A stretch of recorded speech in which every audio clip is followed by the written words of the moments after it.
I am back from what feels like from the grave.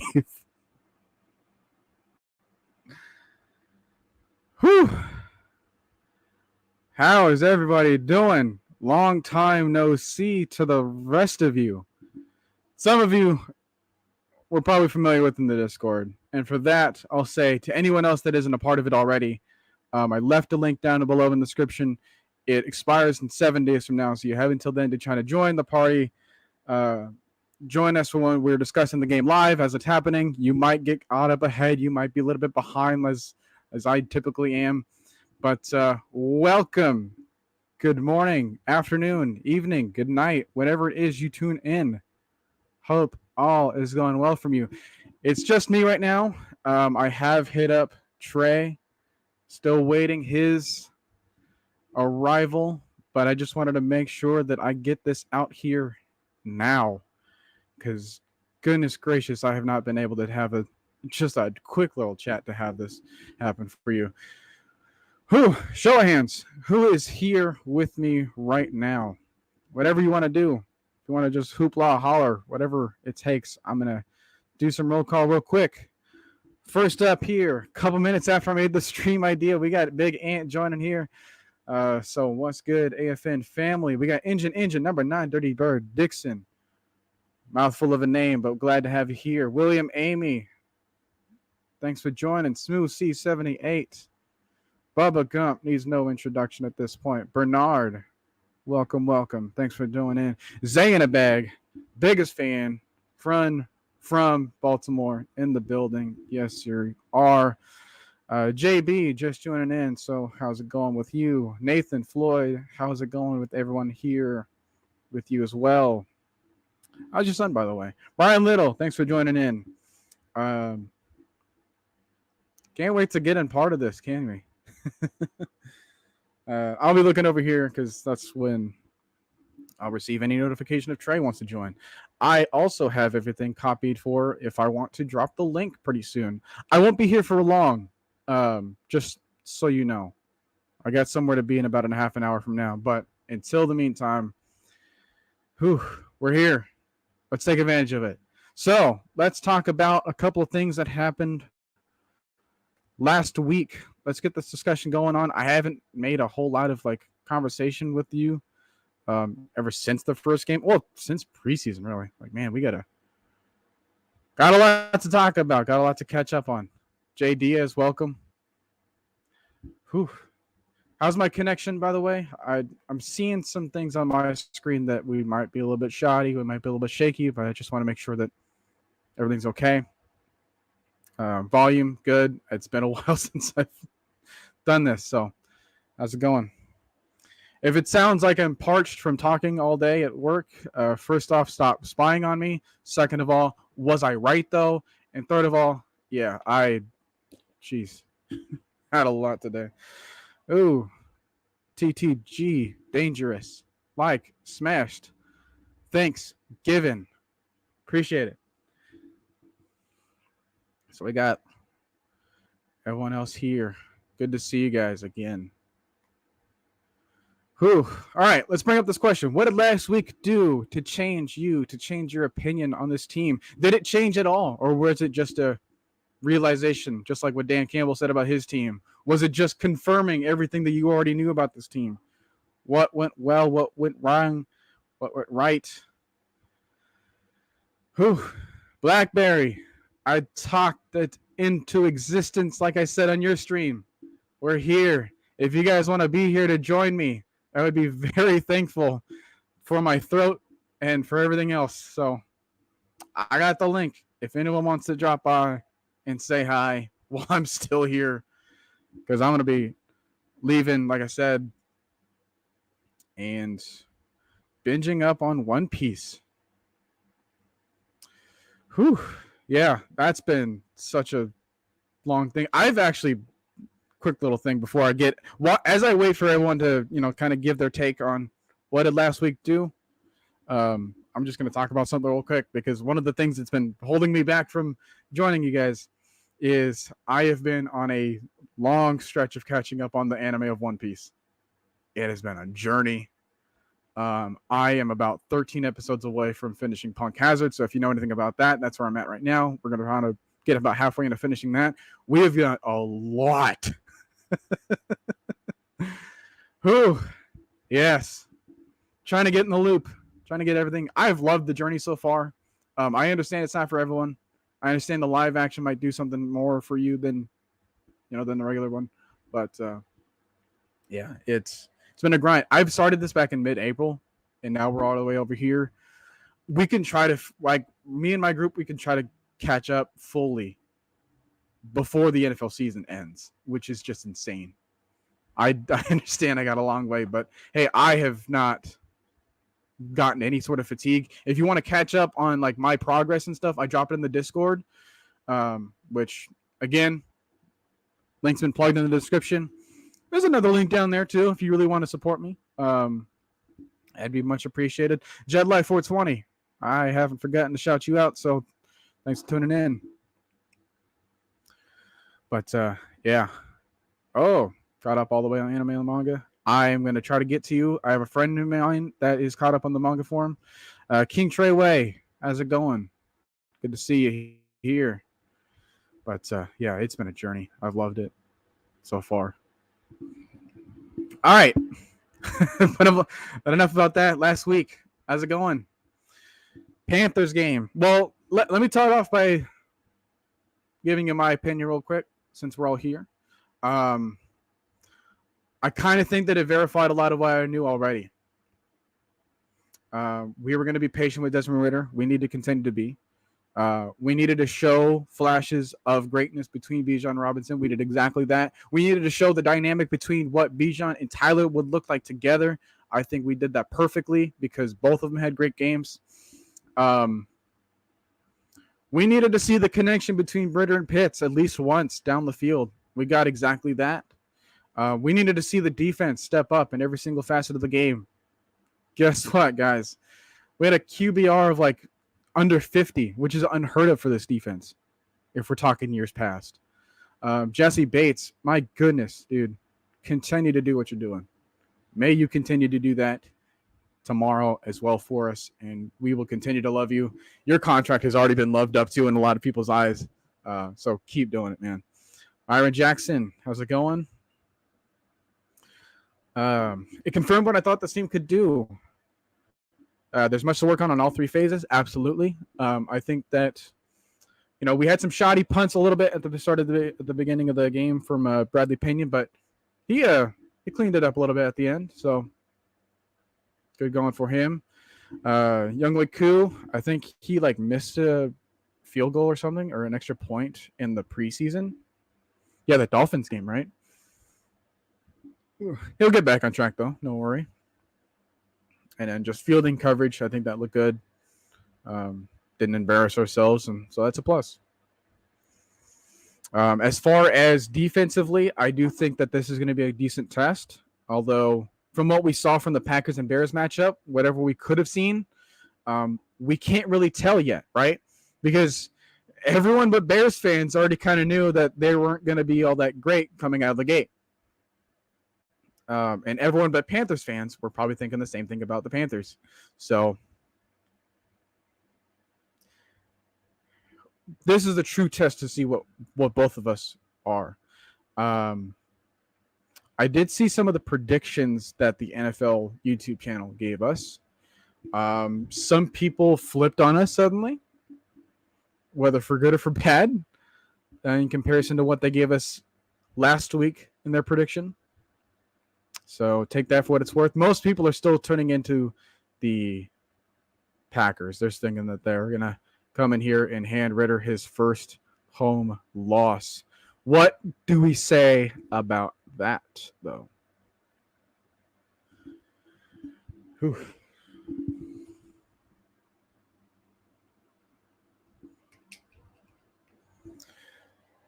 Ooh, gotta get my throat ready. That's what she said. Anyways, any takes? because there's a couple matchups I like on both sides of the ball for us. Coaching wise, I think that we can do a lot of good things for them. The trenches is like the biggest factor, though. Considering Caleb McGarry, let's hope you look better than what you did last week, because, man, the biggest advocate as to why we couldn't pass as much as we wanted was definitely him. So you fix that up. I think you get some more games to see from Matt Bergeron and Drew Dahlman, how they work up in the center. I mean, we already know what Chris Lindstrom is going to do. We already know what Jake Matthews is going to look like on the other side. What the Packers defensive seven is that they're really young, but they're also pretty deep, right? As far as like who they have starting, all right, well, let's take a look at Kenny Clark still, right? Still a dominant defensive tackle whenever he wants to be. Devontae Wyatt is kind of playing alongside of him. He's actually shown really good flashes, although a lot of Georgia fans knew that. But it's cool to see how quickly he can develop. Then you got Rashawn Gary, another proven commodity on the edge. You got Preston Smith, another proven commodity on the edge. Not a whole lot of speed to both of them, thank goodness, in comparison to Brian Burns, but they still have a lot of power. They can still use a couple moves against us. And then you got some other guys too, Lucas Van Ness. Maybe not the best pick, but I think that he's going to try to do everything in his power to prove us wrong. We still got Kingsley and Agbari still kind of hidden down there in like the 4th round from either last year or this year. Someone I considered for our team, but this team shouldn't be compared to the Bears. We play Falcons football. You're exactly right. However, Bears were another great rushing team last year. I think they tried to do everything that they could in order to try to use that in order to get back into the game for them. It didn't really work. We have a much better offensive line. We have a lot more poise in our pocket in comparison from Justin Fields to Desmond Ridder. But who the heck is going to see that when all they see is just the athleticism he can pull off versus the stoic, what should have been stoic outing that Desmond had. I think he still put up a good game for what was considered of him. But, yeah. I mean, they're a team that runs the ball. They're a team that has a lot of youth. They're a team that wants to build what they have. I just don't know if everything is going to work out for them right away, or if they're still going to need an extra year or two to be competitive in that division. But Quay Walker, going back to the front seven, I'm still going to just expect him to play anyways. Just can't be too careful. Same goes for DeAndre Campbell. We already know a lot about him. That's secondary. Jair, Darnell Savage. Got some key pieces there. Rasul Douglas is still there. A lot of what our coaching staff knows, but still some things that we can fine tune. And then on the flip side, right? What can our defense do to match up against them? Well, one thing that I like, if we want to talk about youth and depth, the Packers wide receiving core. Really young. They're trying to promote everyone as much as they can to just like step up and make a play for themselves. They targeted a lot of different people here. So that's another thing to keep in mind. It's not just an Aaron Jones show because he's also hurt with a hamstring. It's not simply a Jordan Love just kind of having that one connection because, we can talk about him with Romeo Doubs, but it's like he only gave him like 4 catches, even though they were for 2 touchdowns. So that's a matchup to look in mind. I don't know if Christian Watson is back for them, though. That is another factor, as well as just like seeing how often they play Aaron Jones compared to A.J. Dillon, because A.J. Dillon, if that's their number one running back coming in, that's not going to be looking all that good for them.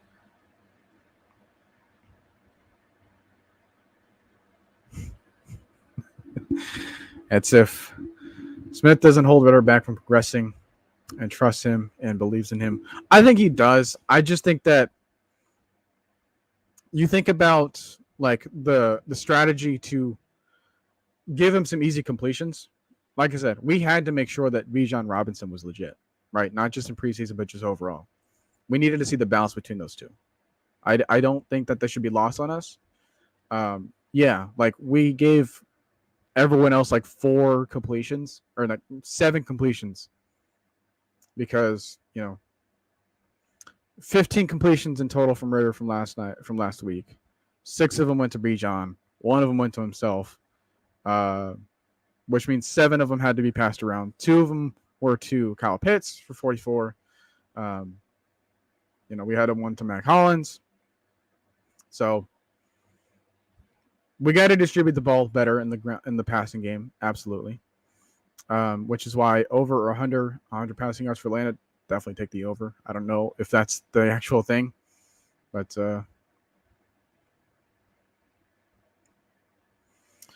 D Sloan, how's it going? What would I like to see Ritter do against the Green Bay defense? I'd like him to win. Here's the thing, right? A lot of our team isn't really stat focused in the same way that we are as just fans. So we have to consider that, right? I drafted Bijan Robinson first round in my fantasy draft in both of the leagues that I'm in. And I still had to pick up Tyler Algier and Joker Cordell Patterson just to be on the safe side because you never know how often one's going to be distributed to. There's only one football to go around, right? We got to prove who wants it more. Not to say that Drake London didn't deserve the ball, but I think that we needed to clear some fog of other questions that were still kind of lingering around in the preseason for us. Now I think should be a better showcase of what Ritter can do in the passing game.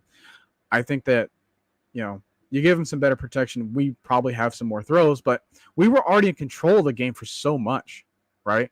Like there wasn't really much of a need to continue to keep adding more. So if we play it safe and still win by 14 points, that's an absolute just victory on our part. So defensively, especially like holding Bryce Young, yeah, he had the 20 completions, but it's like he didn't really gain anything out of them. If you want to talk about like average yards in the air per attempt, like check down Charlie for Ritter. No. Like Bryce Young was like had like 3.9 yards per attempt. That was like not even. That's like half of what Ritter was.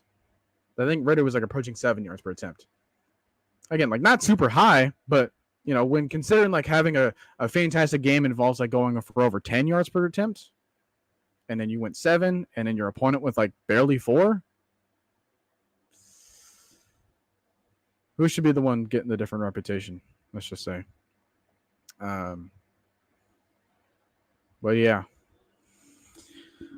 Lots to look forward to. Lots of different matchups to like.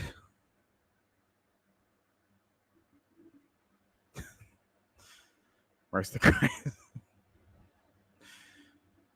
Yeah, he needed Jesus after visiting us. I'll say that much. Man.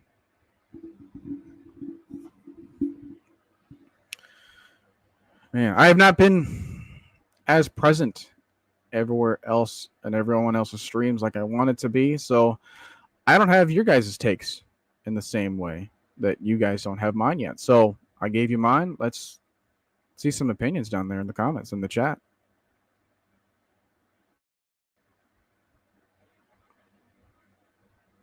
As we do that, let's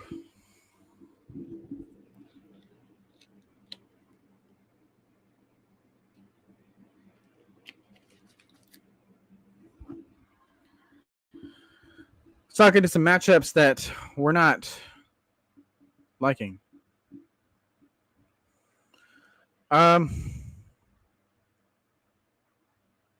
Yeah, one last thing to point out though, before in the matchups that I do like though, is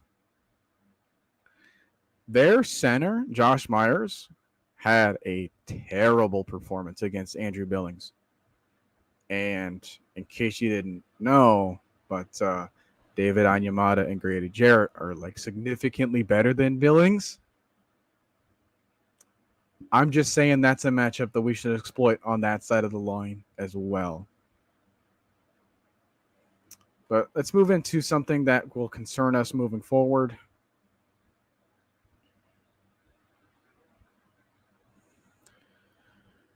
Ooh, all right. Corey Gear 5. Welcome.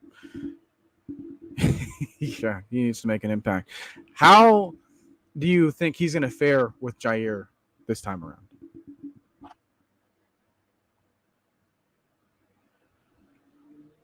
Yeah, Nate Landman. I think he played okay for us last time. We had to, use a lot of them. Because we had to rotate him with Evans last year, right? So it was like Rashawn Evans and Trey Anderson. They were trying to get as much of the, of playing time early on. And then we had that Rams game, the Seahawks game. There was a couple of sightings of like Nate Landman. I really want to see Tay Davis though, because I heard a lot of good things from him in preseason. But I just want to, translate that onto the on-field performances for us. And speaking of which, can anyone freaking tell me what the heck happened to Rashawn Evans? Like anyone, like legitimate question, because I don't think we've gathered any new information based off of like what happened when we had to like cut him back in March. All I know is that we cut him and now we can't even make a practice squad. What is up with that, guys? Like, we're worried about Nate Landman and Tay Davis having to be our starting linebackers for this game, which won't be long because, Trey Anderson mentioned that he had a concussion, like semi-early-ish in the week. And so that was enough time for us to take advantage of, utilizing those extra days for health for him, which is good. But, yeah, what the heck happened to Rashawn Evans, though? Like, where is he at? Where is his health? Like, can we check up on him? He wasn't asking for a whole lot as a free agent. And yet, like, nobody has picked him up. Eric Harris got to work out for the Browns, guys. Eric Harris is getting calls, but not Rashawn Evans, who played, like, so much better.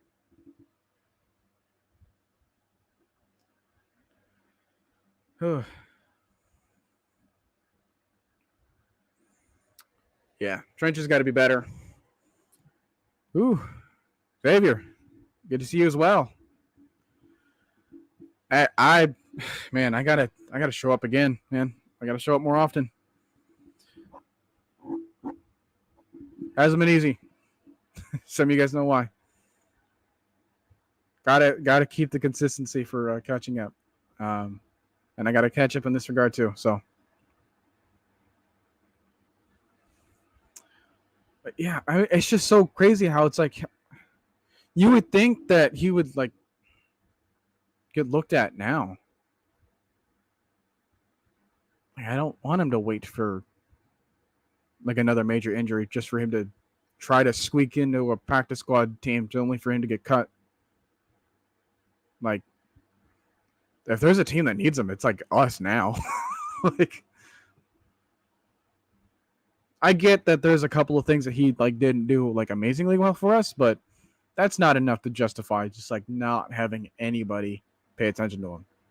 154 combined tackles. And yet is nowhere to be found in the NFL. It's insane.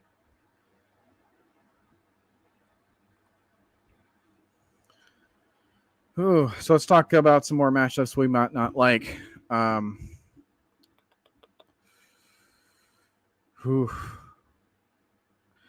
It honestly might just be an experience in coaching, right? They have. What did Arthur say? He's got like the Packers have been so stable since like D-Lay was smoking cigs in the back with them last time. Man, it's been really long since we've been able to kind of match any team's stability. Trying to stick with a coordinator. We may not like him, We may not like Dave Ragone, but it's like he doesn't have that much power as people think in order to try to blame him for any particular thing. It's really like on the mindset of Arthur Smith. So, yeah, he kind of makes or breaks this team, right? And I think that during the season or during the off season, he's done a lot of good in order to make this team into what he wants to be. But that being said, all right, we're starting to see trends of it defensively, which is a surprise, considering that, you would expect an offensive coach to work on the offense right away. But I think that's what the top tier talent that we keep getting from the draft is about, It's not so much like, hey, there's only one football to go around to like three or four different people. It's like, hey, even if, we may not have the best quarterback, we don't need to have the best quarterback in order to still be effective in passing or running because we have top tier talent here. So,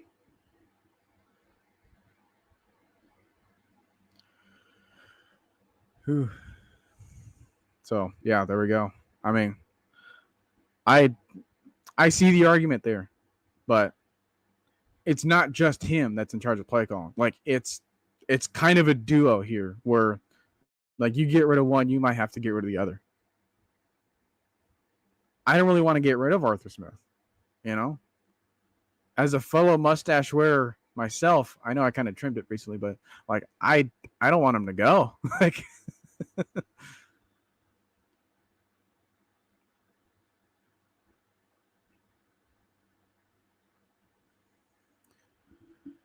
All right. Wouldn't mind if the Falcons take a look at Brandon Smith at linebacker, drafted in the 4th round last year out of Penn State. I think he was someone else that we tried to talk about. Where did he end up going, though?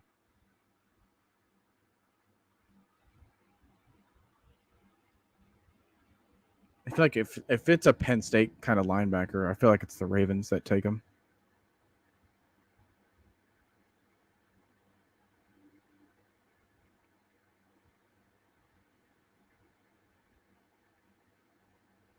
Ooh, man.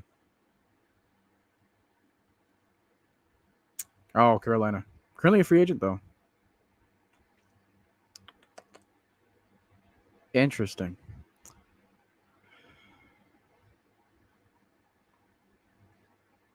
Can't tell. Anyways, Drew, how's it going? Good to see you. Man, that would be.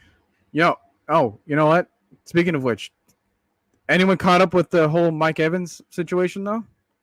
Since we're talking about like people in the division possibly leaving at the end of the year, I don't see an extension so far. I haven't even seen a contract for Brian Burns yet.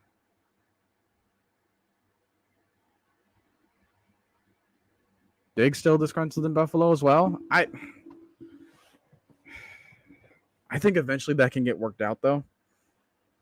Because, I mean, Justin Jefferson's probably disgruntled in Minnesota right now. But I don't know if that means a whole lot.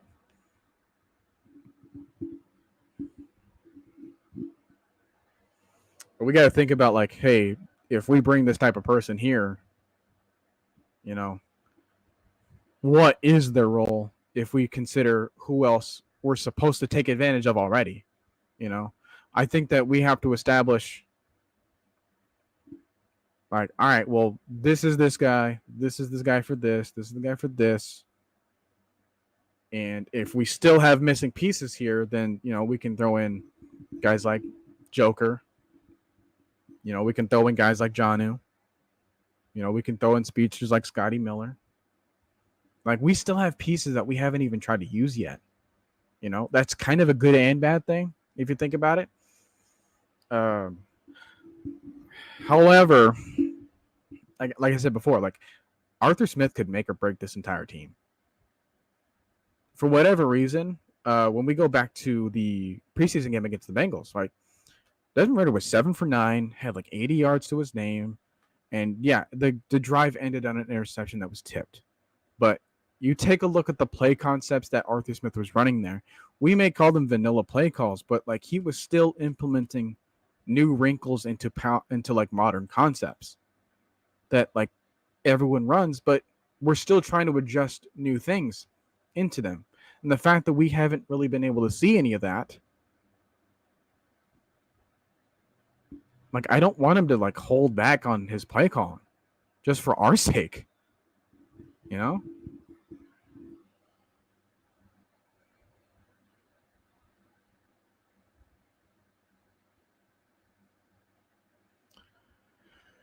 Who that I gotta check up on that because I want to see who's a part of that though.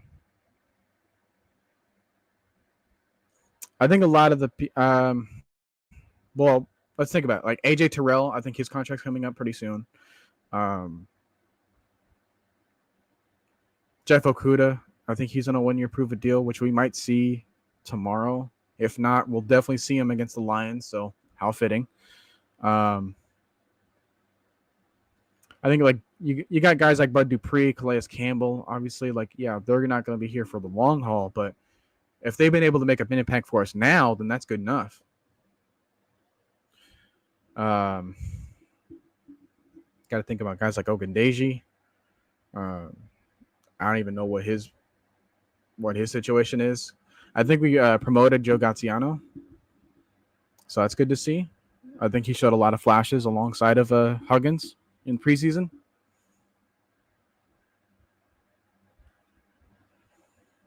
He was someone that I was actually like kind of like taking over the reps for Calais.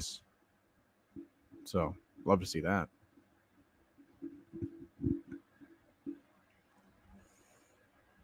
I don't know. What else are we guys thinking here?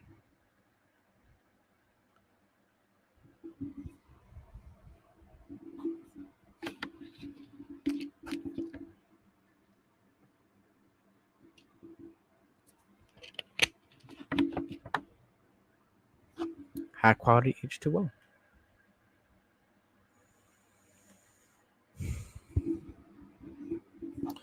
Brian Burns is available or someone that caliber, we can go after them on defense. Absolutely. I think we built up the salary cap for that too.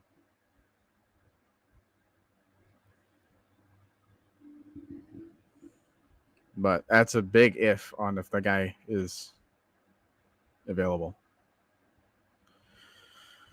All right. We're thinking linebackers versus their tight ends. Are we thinking like theirs versus ours as far as like their tight ends versus our linebackers, or is it flipped? We're thinking like Kyle Pitts and Jonnu against Devondre.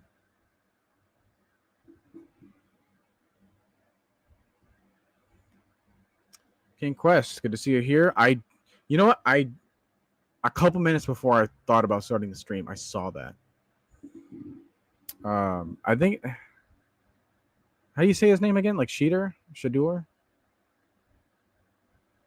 He looks really good.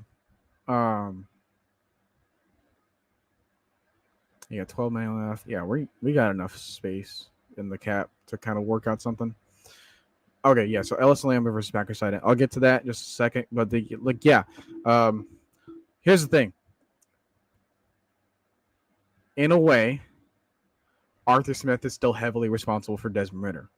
If he doesn't work, what makes us think that Sanders would work under Arthur Smith as well? If we're still having the same kind of conservative play calling issues, if we're still trying to like limit him and what he could be capable of, because I know that we haven't even scratched the surface of Ridder's capabilities on the field. But it's like, how do we bring that out of him fully? Like, Arthur's got to show it because he's got a second year with him, first year with him as a play caller for him. All right. First year as a play caller on defense for Nielsen. And he showed really well. As a matter of fact, our defense wanted to be in a situation where they had the lead going into the fourth quarter. We're sure we're talking about this team, right? This is the same team?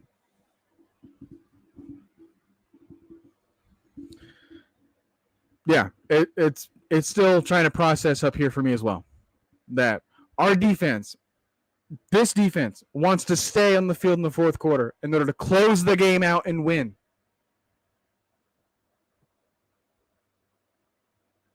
I think we got ourselves a defensive coordinator, guys.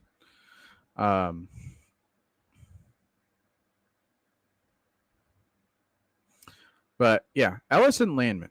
All right. I want to see some more from Caden Ellis. I don't think the Packers tight ends are the problem here. I think it's the problem of like the eyesight of Jordan Love. Because they're not going to be too capable of doing anything that we can't handle, like athletically. But it's just a matter of like, hey, let's focus on the eyes of Jordan Love. Let's focus on rattling him. And then those tight ends become irrelevant. Right? The entire passing lane becomes irrelevant after some time if we just rattle him too much, because he's still a young quarterback, right? Like we're going from one young quarterback named Young to one young quarterback named Love. He's only his third game like on an NFL field. One game he scored 7. The other game he scored 31 offensively. We got to find a middle ground for this guy. So,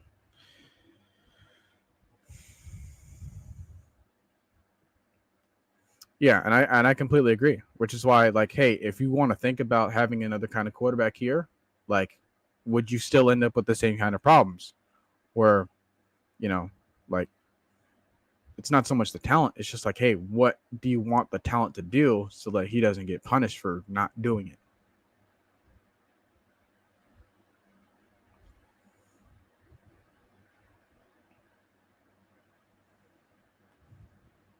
And also to go with Bears predictable, I think you can, any team becomes predictable when they're down like 38-13. Like, but yeah, halftime it was like 10-6. They'd only really got out of hand in the second half. Which, if you're talking about on our side of things, if they start slow and we pick up pace on offense fast, while also being slow, like in terms of like time of possession, we can get them to be predictable as well. We can feel predictable as well, right? Like, I think everyone in the left mother knows that we're going to try to run this football. But are we going to be as annoying about it as the Eagles did a few nights ago against the Vikings and just like ram it in, just like 48 rushing time? I think they had like 48 rushing attempts last game. It was ridiculous. So, yeah, like if everyone in their left mother knows that we're going to run the football, but they're not talented enough to stop it, then you just keep doing it. And that's how, eventually, because, again, they're not going to win with speed on the defensive front. They're going to try to win with power. If we outpower them, we try to beat them at their own game, that says a lot about how we move into the next half. And if we can just continue to just run the ball, control the time of possession, control the ball, control the momentum so that, hey, they slip up once, boom, we can capitalize on it. They'll slip up one more time. Even if we happen to slip up, even if Desmond Ridder happens to slip up, we now have the team around those mistakes to capitalize into, like, heal before it gets bad, right? We can try to recover a lot better. Yeah, it was 48 rushing attempts for the Vikings, against the Vikings for the Eagles. Yet when they do it, or it's like, oh man, that's. Oh, but when they do it, it's a dang near Super Bowl winning formula.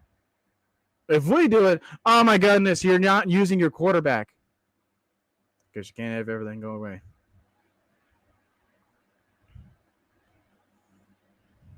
Yeah. You think about it, that's. If you don't have those opportunities, If we're not allowing you to have those opportunities, then you can't get extra points, right? From drives that you can't create. I think that's one of the lost things about like having a quarterback that's like really safe with the football. You know, sure they're labeled as game managers, sure they're labeled as like people with like no ceiling to them whatsoever. But you think about a guy like Teddy Bridgewater, he was able to go to every single team, like 5 different teams in his entire career, and like was not ever really known for turning the ball over, and that's what kept getting him jobs. So similarly, if you just allow your offense to get points in order to prevent your defense from allowing points, that's one of like the best things you can do as a quarterback. It doesn't matter if like, we're having to like put up 55 passing touchdowns just to tie with the record, only for us to like not have it matter because we keep giving up on the other side because we keep turning the ball over in other ways. That's the whole reason as to why the Vikings lost on Thursday night. Just fumble, fumble, fumble, fumble. They were trying to get turnovers with an interception from Jalen Hurts. Just didn't matter. Couldn't handle the ball.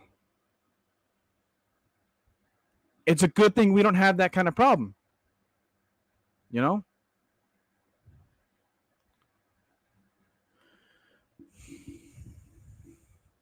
That's like the scariest thing. That's like the thing that everyone that owns him in fantasy wants to happen. There's going to be that one day where people finally give up on him. They finally bench him for another tight end. And then that's the day when it's like, all right, I'm going to use you. Going to give you like the 15 catches for like 160 yards and 3 touchdowns. It's like, there's going to be that kind of day eventually. And then everyone's going to be mad at him again. It's going to be like, oh my goodness, the one time I don't use you. So yeah, he might have like the Mike Williams of the Chargers treatment. Where it's like, hey, get like 1 point, 2 points, 3 points, 4 points, like 5 points, 47 points, and then go back to like 3 points, 7 points, 6 points. Like, I have AJ Brown on my fantasy team, and he's got like 8 points in the last 2 weeks. It's ridiculous.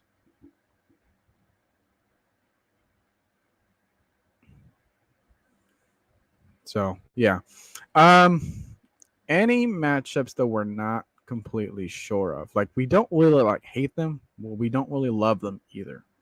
Is there anything else that you guys want to bring up for us? Because we can talk about like the basic assets of like rush offense, rush defense, pass defense. I will say that we've already talked about play calling and coaching. Kind of talked about special teams, but I don't think that's going to matter too much here. Well,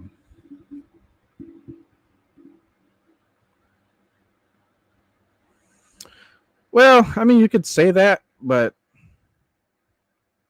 if that touchback doesn't happen, who knows?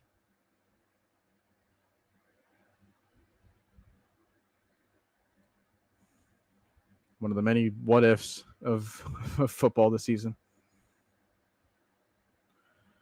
One question that I want to bring up, if this doesn't get your attention, because we're going to be running out of time here.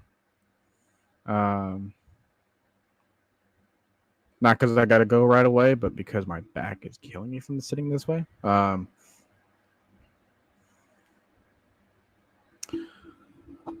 What do we think about the prospect of the Jets asking around at quarterback? I don't know how you guys have answered that question. If you guys haven't answered that question yet, I would love to know your guys' thoughts on that too. So whatever question you want to think about, like, hey, if there's a matchup you're not sure of, or what do you think about the Jets kind of passing around the idea of getting a different quarterback? AK 17 needs to put his big boy pants on tomorrow. If we use him in the rotation, I think he can do fine. Yeah, it just comes with experience for him. I want to see it too. Like, he's my biggest like prediction for like, hey, I think this guy can lead our team in sacks in a season where I think we can get a lot of sacks, which is just unheard of for us. Xavier. So Christian Watson will play. I would assume that means that there's a strong chance Okudah and Hughes play. Forgot about Hughes too. If Jones plays, then it's definite that CP will play too. I just love the fact that we're like this healthy right away. You know, like if Troy Anderson's the only person on our injured list, you know, outside of the people that we've already lost in the preseason before that, like Avery Williams, but outside of that, like we're not having a whole lot of people on our injury report, and I want to keep it that way, regardless of the outcome of the game.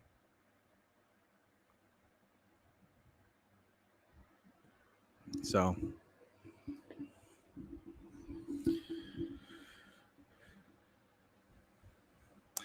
there's that too. I mean, like they had a putrid amount of rushing attempts. Like I'm almost thinking about trying to trade away Alexander Madison because I don't know what I saw in him.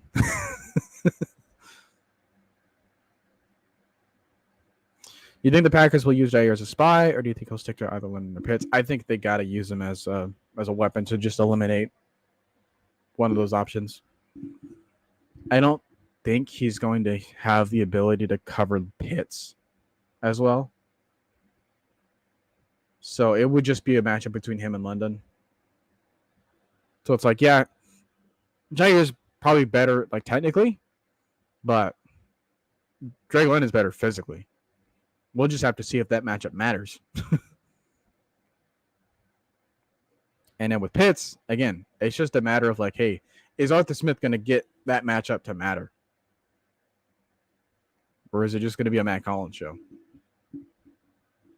Like, just getting all these people in the top 10 of the draft just so we can use Matt Collins. Sometimes that's how it goes, man. If it leads us to wins, then I can't complain about it too much.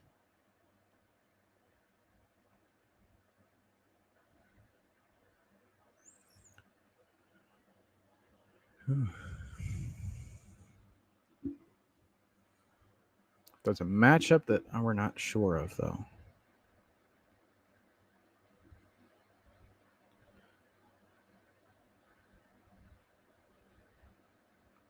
Kind of tough for my own self.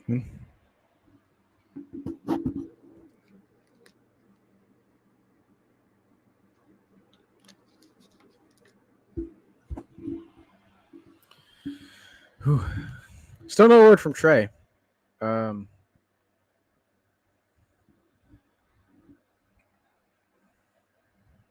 Must be having a more eventful night than I am.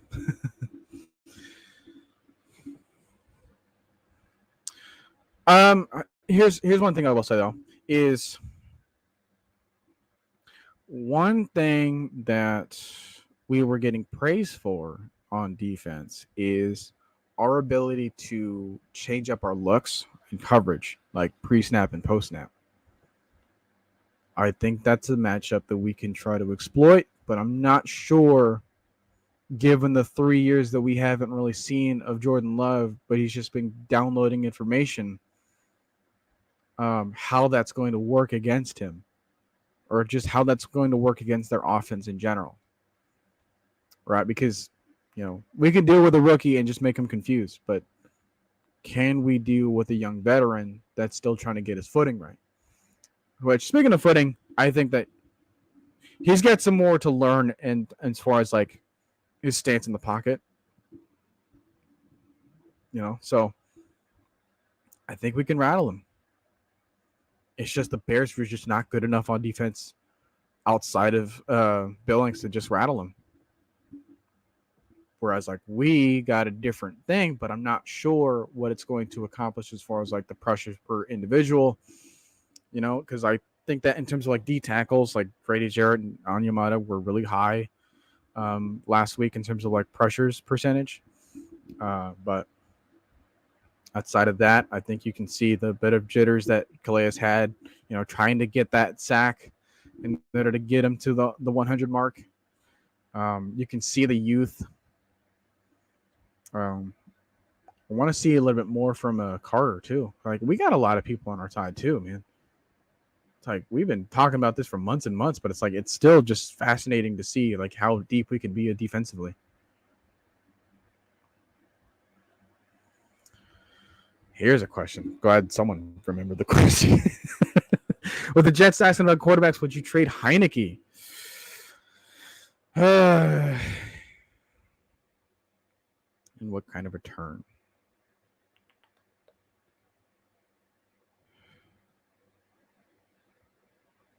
That's a question. I'm immediately leaning towards no. I think that he wants to be here, right? I think he wants to see this ride out with us, right?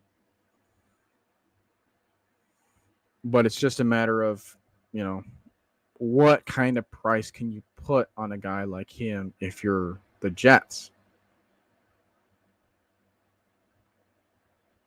Because he's not the same kind of like stable startup that they want either, in his own way. I think he can like go in and immediately go with that gunslinger mentality that Rodgers could have had.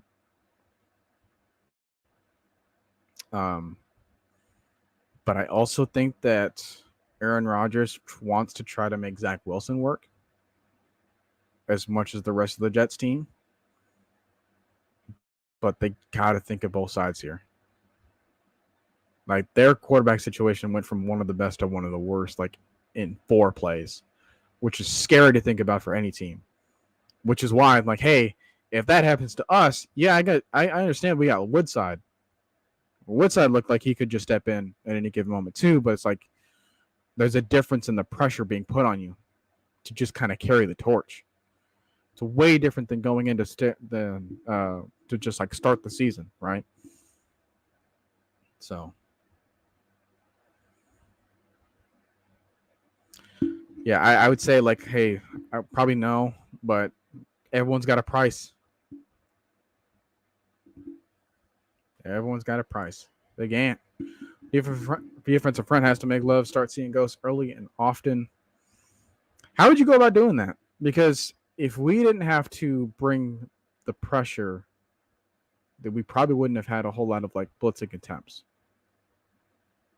which is really weird to see from Ryan Nielsen right away.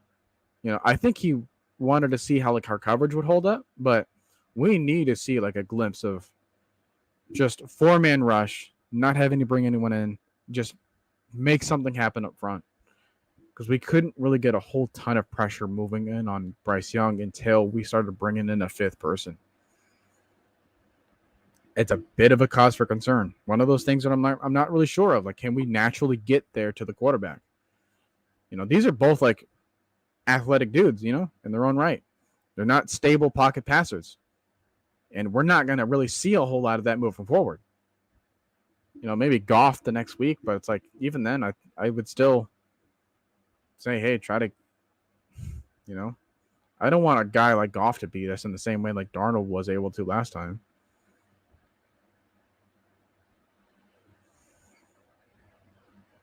That's the other thing I was kind of considering too. It's like, hey, would they just like trade away a player, like player for player, or like pick for player? I don't think that Heineke would be worth anything higher than like a 4th. So if you would be happy with that, then I'd say try it. But that's all you're really going to get from that. I wouldn't, just because I know how fragile an NFL team can be. So you just got to prepare for everything. I mean, look at the frick what happened with the 49ers. Like,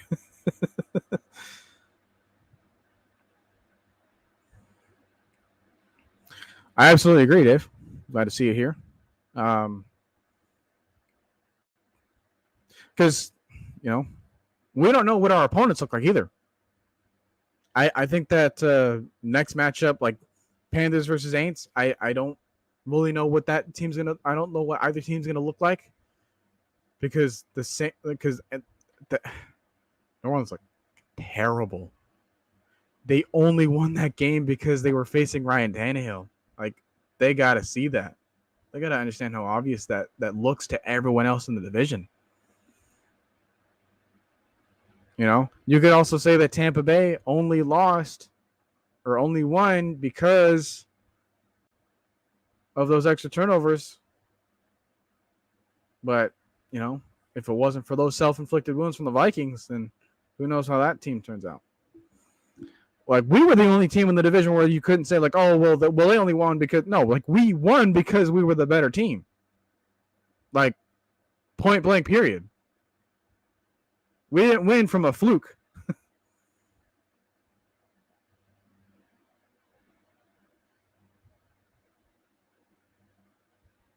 And then for the Packers, it's like, hey, well, you see how everyone wanted to put an asterisk on the Lions game.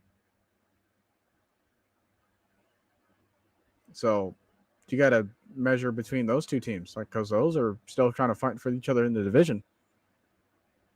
We'll see if the Vikings can turn it around. If, by the way, if you haven't taken a look at the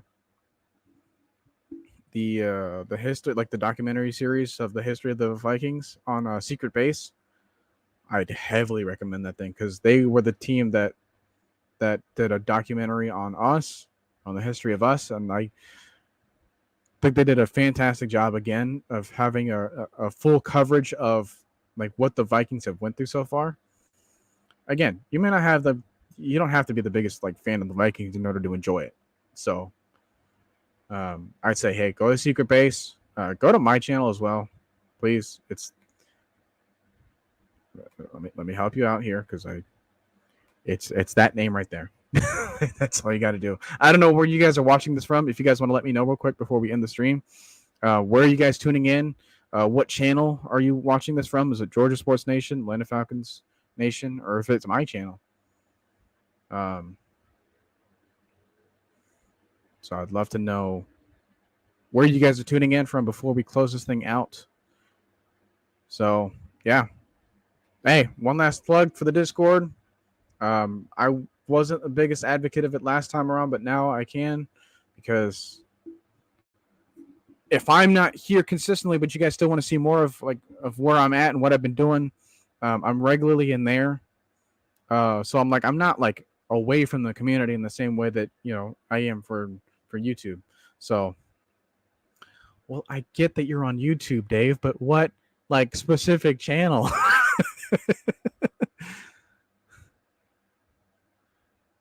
I only put this on YouTube. It doesn't help me at all.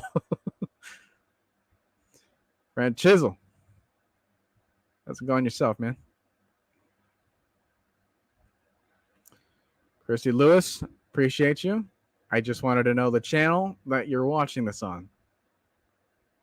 There we go. That's more like it. Thank you very much for doing that. That's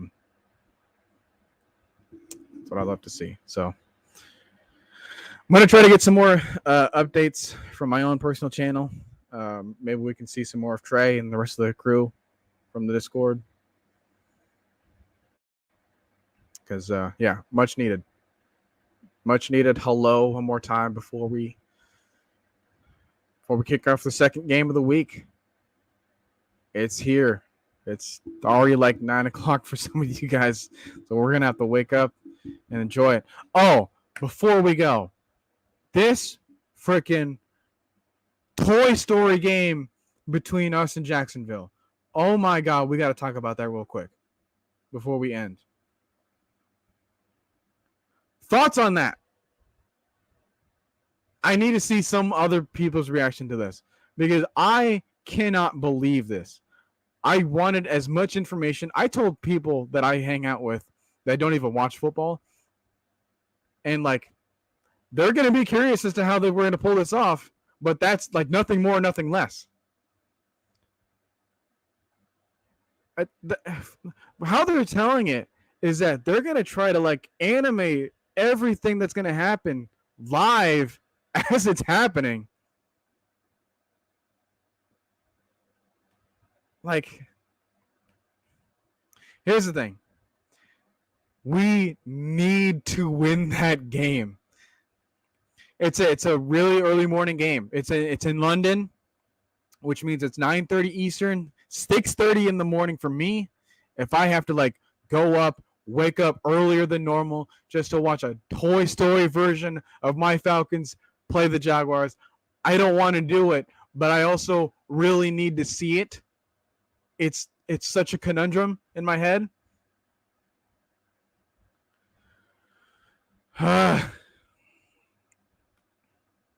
That's right, Fran Chisel. They too effing little, aren't they? Huh? They too effing little. You say it, Desmond. Whew. I just can't. I can't with that. We need to win that game. Jaguars are thinking the exact same thing. It's like, I don't want to be turned into a Toy Story meme. I never thought that I would have to say that about the freaking Falcons. I don't want to be turned into a Toy Story meme. It doesn't even make sense. Like, how the heck is Duke Kaboom performing the halftime performance when he doesn't even know Andy? How is this in Andy's room when the rest of the toys were with Bonnie? How is Woody even there when at the end of Toy Story 4, spoilers, they were supposed to leave for the carnival with Bo Peep? Nobody should even freaking be in Andy's room unless we're talking about 1995. If we're going back in time, why are we talking about a 2023 game? Who's commentating on this? It can't be humans because they shouldn't be allowed to know that they exist.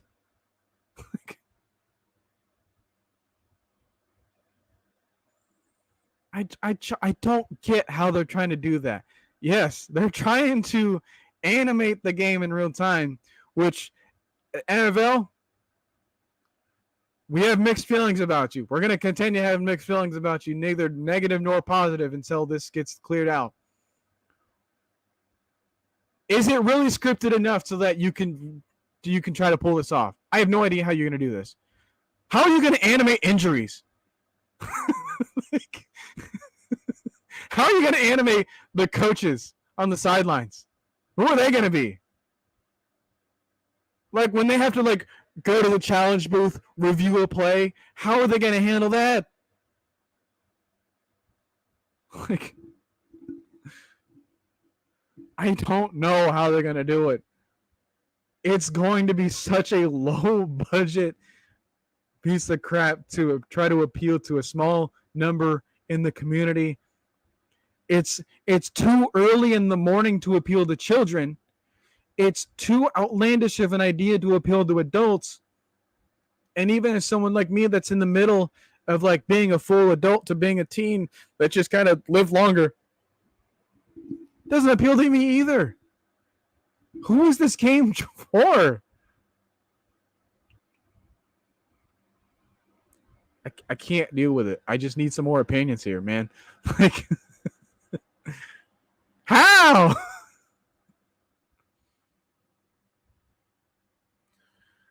Has anyone else even talked about this? Like, I need to see what everyone else's reactions have been to that news. I don't want to see it, but I need to see it. But if we lose, then I can't see it because I don't want it stained in my memory that we lost in the Toy Story universe. We're canon in the world of Disney Pixar, and we're going to be known for losing.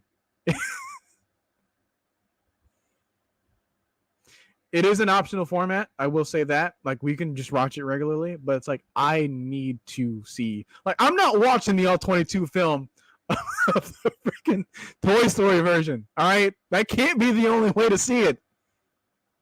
I'd lose every fiber of my being if the only way to watch it wasn't animated.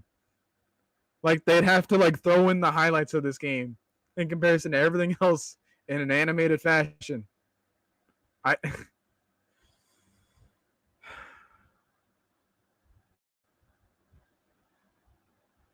This isn't real. This shouldn't be real, and it's like only a couple weeks away.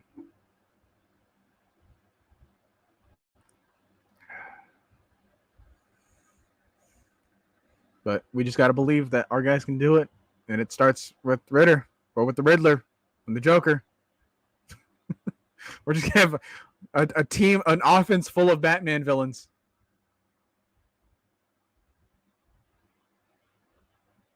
And that's another assignment. That's a fun assignment.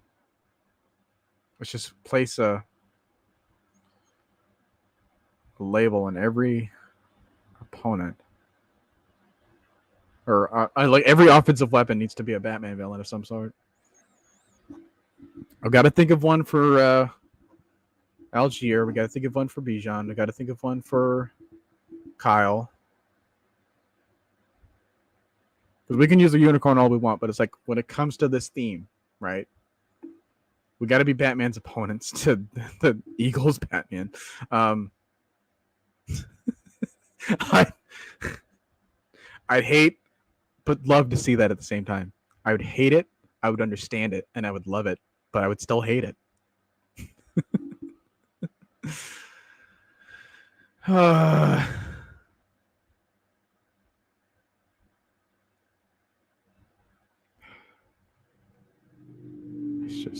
It's wild. But anyways, that's going to be it for me.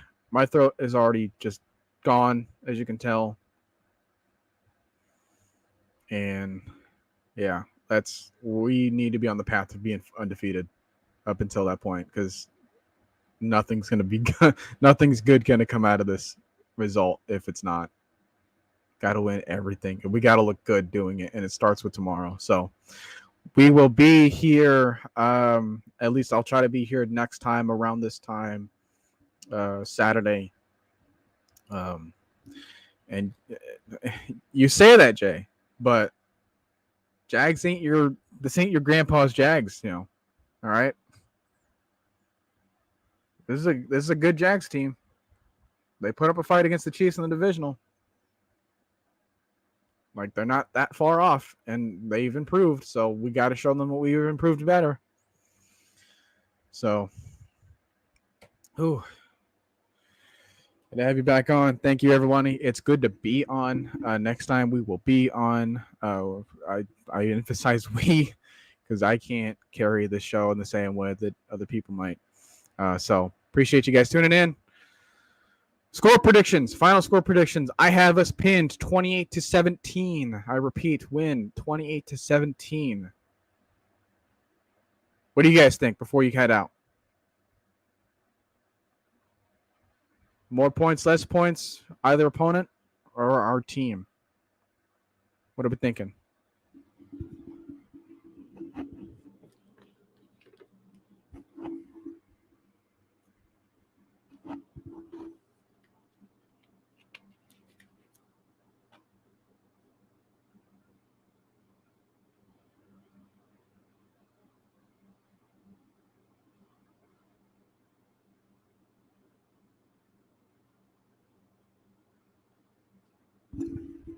Shout out to the Falconator for the shirt. All right, cool. 28-14, 28-17 as well, 28-12, 17-14. 17-14 is the final score. 28-24, 24-21. Whew. All right. Let's talk it into existence. So appreciate you guys, and stay tuned.